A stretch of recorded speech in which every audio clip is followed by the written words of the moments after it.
I'm sure it's safe to say that we all don't like plagiarism. You know, I don't think there's anyone out there that likes plagiarism besides the plagiarizers. I'm sure they're okay with some plagiarism here and there.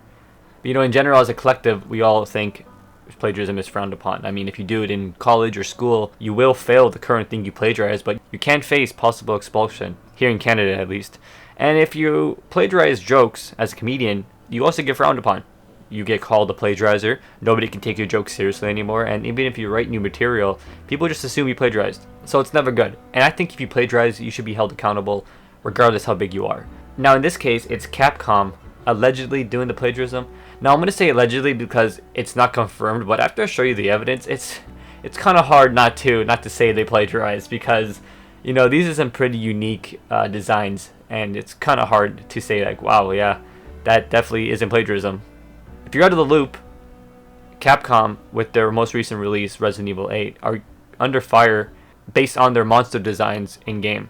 The director for Frankenstein's Army, his name is Richard Raporst, and it's been brought to his attention that his monsters from Frankenstein's Army may have been plagiarized by Capcom in Resident Evil 8. Now, usually when I see something like this trending, you know, I always just assume that the person is just trying to get some clout. I'm guilty of that, you know. I'm guilty of just assuming that the person calling the bigger thing out is doing it for attention. But I ate my words on this one for sure. I'm definitely leaning more towards that side rather than the side of them just wanting attention. So this Twitter user right here, CloneCorp, made a little thread here saying, making a mini thread of how weirdly similar some of the monster designs are in Resident Evil games, Resident Evil Village, and Richard Raporst's Frankenstein's Army. So if you haven't played Resident Evil 8 yet, click off this video right now if you don't want to get spoiled for you know, creature designs and boss fights. I'll give you a couple seconds. Alright, so if you're still watching, you don't really care about spoilers, and you want to see what I'm talking about. Alright, so later on in Resident Evil 8, you fight a boss called Propeller Head. And yes, it sounds exactly what I just said. It's a giant propeller. So, you know, like Pyramid Head from Silent Hill? Well, imagine instead of a pyramid, it's a propeller, you know, and it's literally spinning. So on the left side here, you can see the design for Propeller Head in Resident Evil 8, the boss fight. It's just, you know, a giant propeller on legs, practically. And then on the right side, you can see Frankenstein's Army Propeller Head. That is such a unique design. I don't know how anyone could just come up with that, you know what I mean, like on the spot. You know, and then some of you might be thinking, alright, you know, let's just give it the benefit of the doubt. Maybe Capcom just got lucky, you know what I mean, designed a character that looks very fucking unique and similar to another character.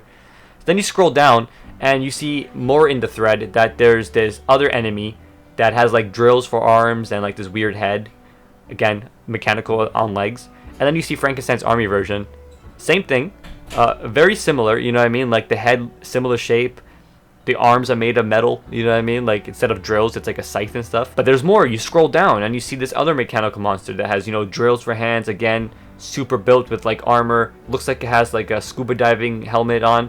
And then you turn to the right and you see Frankenstein's Army monsters, very similar looking, you know, blades for arms, mechanical scuba gear looking helmet.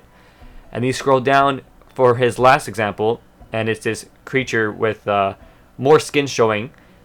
His face is like peeled back, bald, very pale looking, has like this metal plate on his head. One arm is super like sharp, the other arm is, you know, a regular arm with skin. And then you see the monster for Frankenstein Army. Again, very pale, more skin showing. One arm has, you know, something mechanical on it. The head is all metal-like, and the other arm is bare skin. So you guys take this all in how you want. I'm personally leaning towards the more plagiarizing side. I think Capcom does have to come out and acknowledge this, because these designs in Frankenstein's Army are very unique. I just came up with it myself too. Like, it's possible. I'm not saying it's not possible. It's very possible, but the chances of how possible that is are very slim.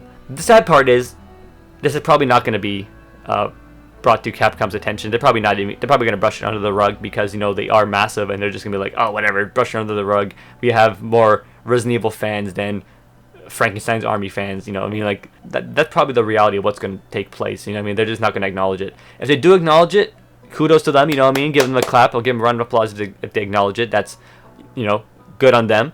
It's very hard to acknowledge plagiarism, you know what I mean. Like, that's very hard to do, because you're admitting that, yeah, I copied your work. But the director, Richard Raporst, replied to this thread and said, oh dude, this is worse than I thought. First I felt angry, then proud, But now I see this, I feel sad. And a perfect example of what I just mentioned about Resident Evil's fans versus Frankenstein's Army's fans, we have the first reply to Richard saying, I don't even think Capcom knows your movie exists.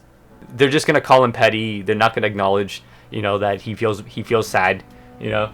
And they're not gonna call Capcom out to even just, you know, make a little statement. You know what I mean? Maybe, like I said, maybe they didn't plagiarize. I think they did. You know, my opinion is that they did, but you guys can form your own opinion. But let's say they didn't, right? Even if they just acknowledge it and they say like, hey, we're very saddened to hear that Richard Reports is upset with our character designs. We had no intentions to copy or plagiarize your work. Our apologies. Blah, blah. You know what I mean? Like, if he just says something like that, cool. You know, awesome. But they're not acknowledging it at the moment. Let me just make sure. Yeah, so Capcom USA is currently not acknowledging it. I just searched it up to make sure if they acknowledged it as I'm making this video, but they have not. So yeah, that being said, guys, you let me know what you think in the comment section down below. Do you think this is blatant plagiarism or just quite a coincidence? And I'll see you guys in the next video. Thanks for watching. Fatal Steven out.